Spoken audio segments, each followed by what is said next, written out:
What's up, guys? My name's Brandon, and welcome back to Apple Weekly. In this episode, we're going to talk about more iOS 18.4 features and changes. We're going to talk about Apple getting sued over Apple Intelligence delays, fresh iPhone 17 details, a crazy AirTag story, and much more. And as always, if you want to stay updated with everything going on in the world of Apple, be sure to hit that subscribe button down below and also check out the Apple Den Discord server. Okay, so let's start by talking about iOS 18.4. So this week we saw the release of iOS 18.4 Beta 4, and it didn't really include a ton of new features, but it did include a few changes, and we talked about those in the What's New video, but I do have a couple of other things I want to discuss. Now, one thing that I felt like was a kind of a breach of privacy was a change made in a 18.4 beta in Safari. So if you head into Safari, so when you open up a new tab and you go down to the bottom where it says search or enter website, when you tap on that, it shows recent searches up top. So everything that you searched for will show up top as a recent search. So it's kind of like Google when you see your history of things that you searched for.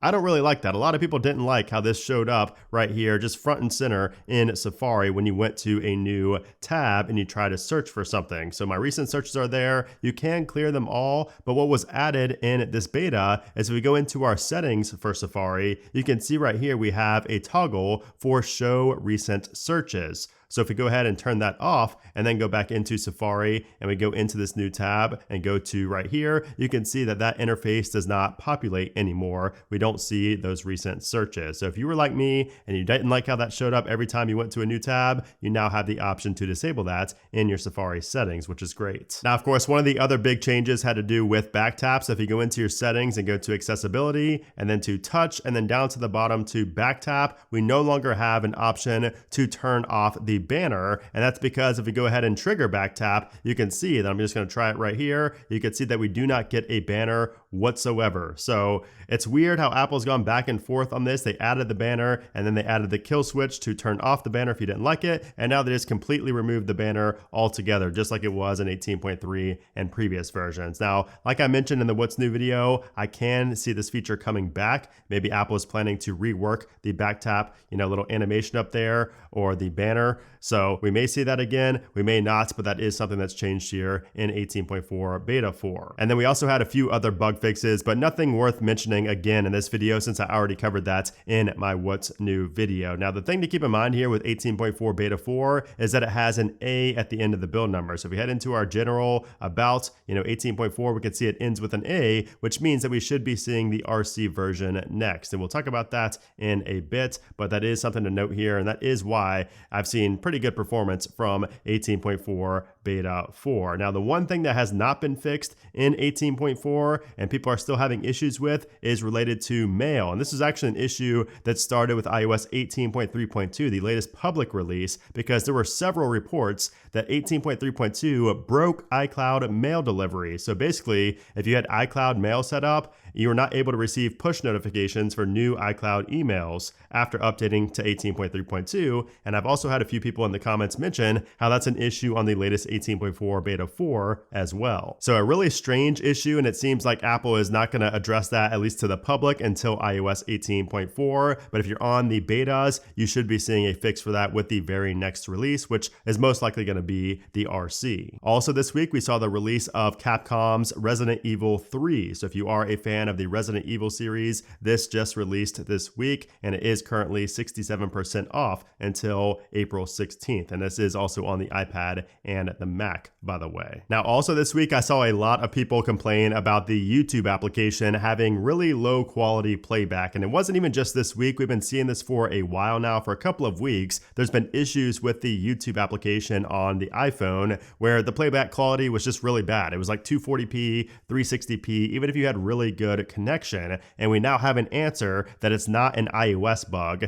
YouTube actually came out and said that this is an issue that they are aware of and it will be fixed soon. So they didn't say exactly when, but you could see here in the official YouTube help forums, they did say that, you might be seeing YouTube streaming at 144p or 360p despite strong internet connection and of course issues with buffering and video quality, but it is getting a fix very soon. Also this week, if you're into the show Severance, we saw the season 2 finale, which if you watched it, crazy. Leave a comment down below if you watched it. No spoilers, please. But we did see that Severance did also get renewed for a season 3. We knew it was was going to happen. It was just a matter of when, but it is good to see that Severance will be coming back for a season 3, which will most likely be the final season. Now, of course, Severance is on Apple TV Plus, Apple's streaming service, and we heard from a new report from The Information this week that Apple is actually losing $1 billion a year on Apple TV Plus, the streaming service. So they also reported that Apple has spent more than $5 billion a year on content since launching Apple TV Plus in 2019,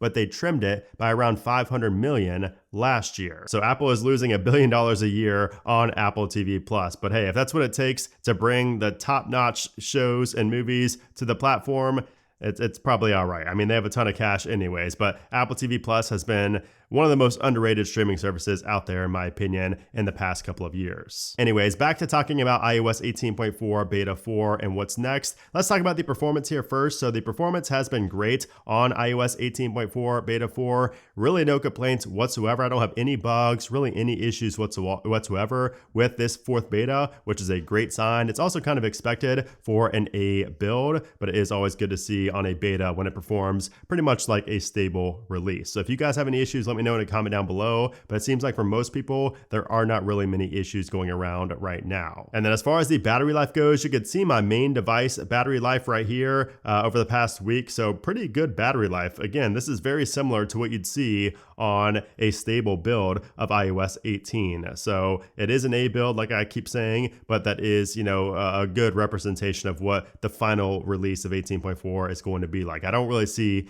many big improvements coming. We might see it with the RC, but it's kind of early to tell. We'll have to wait and see for that RC. So let's go ahead and talk about that. When can we expect to see the RC release of iOS 18.4? So next week is the week of March 24th, and I would expect to see the RC release next week. Now, again, there is a slim possibility of seeing a beta 5 for iOS 18.4, but I don't really think that's super likely. I think an RC is more likely than a beta 5, but regardless of whatever it is, we should be seeing that early next week on either Monday or Tuesday, and then after that we should be seeing the final public release of iOS 18.4. Apple said that it's coming in April, so that makes me believe that it's going to be like April 1st through the 4th, somewhere in that time frame, which is really odd because they usually release software on Mondays. So unless they pushed it up and it's going to release on March 31st, it looks like we're going to have that at some point in the first week of April, potentially even the second week of April, the week of April 7th at the very latest. And then of course after that we will be seeing the iOS 18.5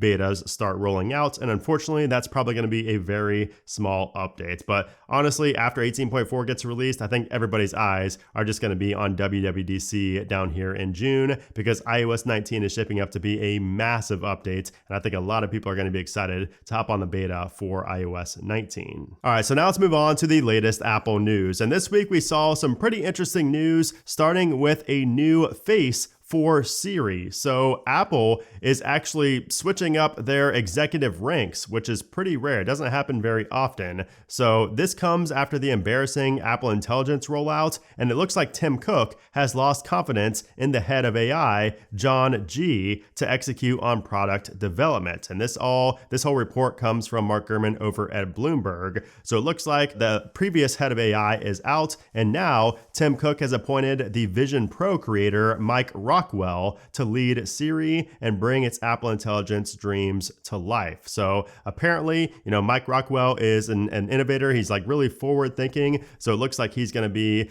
potentially the savior of Siri. At least that's what we're all hoping for. So if he can't do it, it's going to be hard to see, Apple even doing anything with Siri at this point if he cannot turn this around. So fingers crossed that this will actually, make a difference in the next year or so. But of course, it's too late to fix what's already been done in terms of Apple Intelligence, and that's why Apple is currently facing a big lawsuit over the Apple Intelligence rollout for false advertising. So this was being reported by Axios, and they said this: the lawsuit notes that Apple recently pulled the ad off of YouTube, but says, quote, still, it has failed to retract all the similarly false representations in the market that began in the summer of 2024. much less take any action that would adequately remedy the consumers harmed by the company's widespread deception. So this lawsuit is pretty lengthy, but I will leave the full lawsuit in the description below if you're curious to read it. I had ChatGPT just tell me what everything meant in there, so you can do that as well. But I mean, everybody knew a lawsuit was coming. Like, we don't know if Apple's actually gonna have to pay up for it or not, but we knew that a lawsuit was coming over this Apple Intelligence rollout and kind of the deception that Apple made it seem like all this stuff was gonna be there this year, and it's definitely not. And by the way, if you're not caught up with the whole Apple Intelligence delays and the rollouts, and if you just want to read my thoughts on everything that's been going on for the past month or so, I will leave that link down below. I just pushed out a newsletter yesterday on theappleden.com,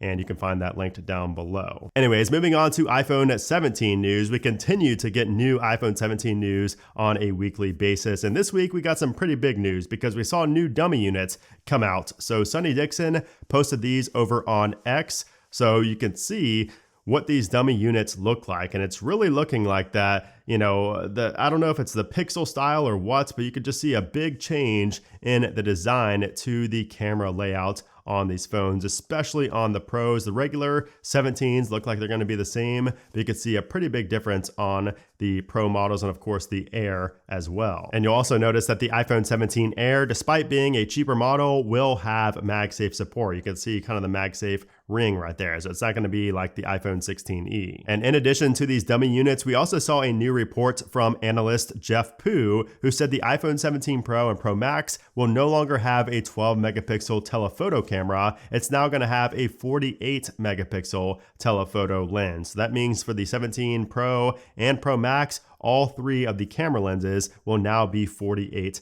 megapixels. The telephoto was the only one still stuck on 12 megapixels. So now it's going to be caught up and it's going to be 48 megapixels across the board. He's also expecting the iPhone 17 Pro models to be equipped with 12 gigs of RAM. So the iPhone 16 Pro and Pro Max had 8 gigs. It looks like that might be bumping up to 12 gigs of RAM, which is always nice. However, a lot of people are wondering about the bigger version of the iPhone 17 Air, and it looks like Apple has actually canceled the plan to make that because they were fearful over Bendgate 2.0 happening again. So as you guys remember with the iPhone 6 where it bent and it caused big controversy, Apple was apparently scared of that happening with a bigger version, a larger version of the skinny Air, and that it would be too easy to bend. So they basically just scrapped that according to the rumors. And by the way, this rumor comes from Mark Gurman over at Bloomberg, so it's probably what was actually happening. So he said this: when it first started working on the phone, it prototyped a device with a 6.9-inch screen matching the Pro Max. Apple pulled the plug on that over fears that a thin device with a giant screen would be susceptible to bending. So at this point, it's pretty much confirmed that we're not going to see a 17 Air with the same screen size as the 17 Pro Max. So we'll have to wait and see what comes of that, but that is pretty interesting that Apple was,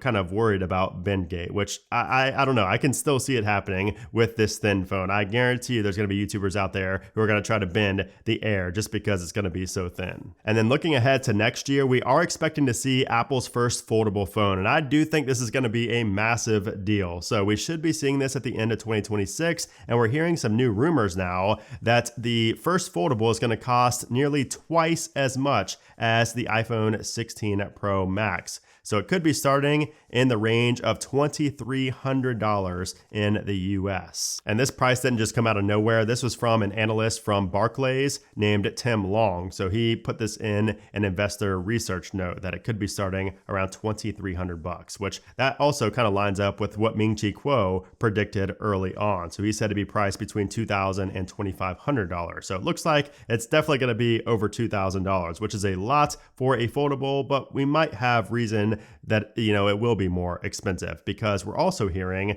that the first foldable phone is going to feature metal hinges, so liquid metal hinges for better durability. So this comes from Ming-Chi Kuo. He wrote up a long piece right here talking about how Apple's going to use the liquid metal for this. So it's going to help with the durability of the device. And he also says that the design choice aims to enhance screen flatness and minimize the crease marks that typically plague folding displays. So we're not expecting to see a complete removal of the crease, but it might be a lot less apparent than all the other competitors out there because of this material being used. And we're also hearing that this foldable iPhone is going to have impressive battery life despite being so thin. So you can see the quote here. It says, Apple is saying that it will focus more on increasing the power efficiency of related major components as well as increasing batteries in its premium products in the future. In particular, it said that it will achieve the goal of slimming by improving the display DDI parts of the first Apple foldable product. So it looks like it's going to be more durable. It's going to not have as noticeable of a crease. It's going to have really good battery life, and it's going to be really thin. And it's going to be like a foldable, like the book style foldable, not the,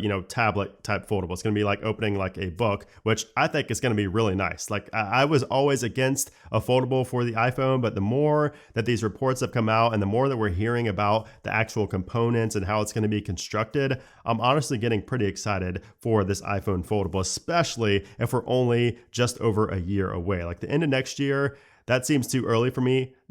Personally, we haven't really seen a ton of leaks about it. So that seems early, which would be a good thing. Like I'd love to see that at the end of next year. So what do you guys think about an iPhone foldable? Are you getting excited? Do you still think it's a gimmick? Just what are your thoughts overall on the foldable? We don't really have a ton of concrete information just yet, but from what we do have, what are your thoughts? And finally, just as tradition, we have another crazy AirTag story. So this time, a man in Australia had his house broken into during an armed robbery, and the thieves got the keys and stole his Porsche SUV. So after the man reported the robbery, police were able to locate the vehicle a little later, and of course the robbers did not stop. They led police on a chase. They were flying at high speeds in a residential area, so police were forced to terminate the pursuit. However, the victim who got robbed remembered that he actually had something inside of that stolen Porsche, which was his golf bag, which just so happened to have an AirTag inside of it. So with that live location, he contacted police and they were able to locate the Porsche, but it had already been abandoned. And nearby neighbors caught the bandits on their security cameras jumping into a getaway car shortly after ditching the stolen Porsche. So they must have kind of got spooked off by the AirTag alert that came to their iPhones. And unfortunately, because of that, nobody has been caught by the police, but they were on camera, so they might end up getting caught. But without the AirTag, that man may have never seen that Porsche again or his golf clubs again. So thank God for the AirTag. Again, a reminder, always put an AirTag in anything that you deem valuable to your life. Not just monetarily, just anything that you value in your life, because you never know what kind of crazy people out there can try to take it from you. Anyways, guys, that's it for this week. I hope you enjoyed this episode of Apple Weekly. If you did, of course, as always, give it a thumbs up. Also, check out all the links down in the description below, and I will see you guys next week.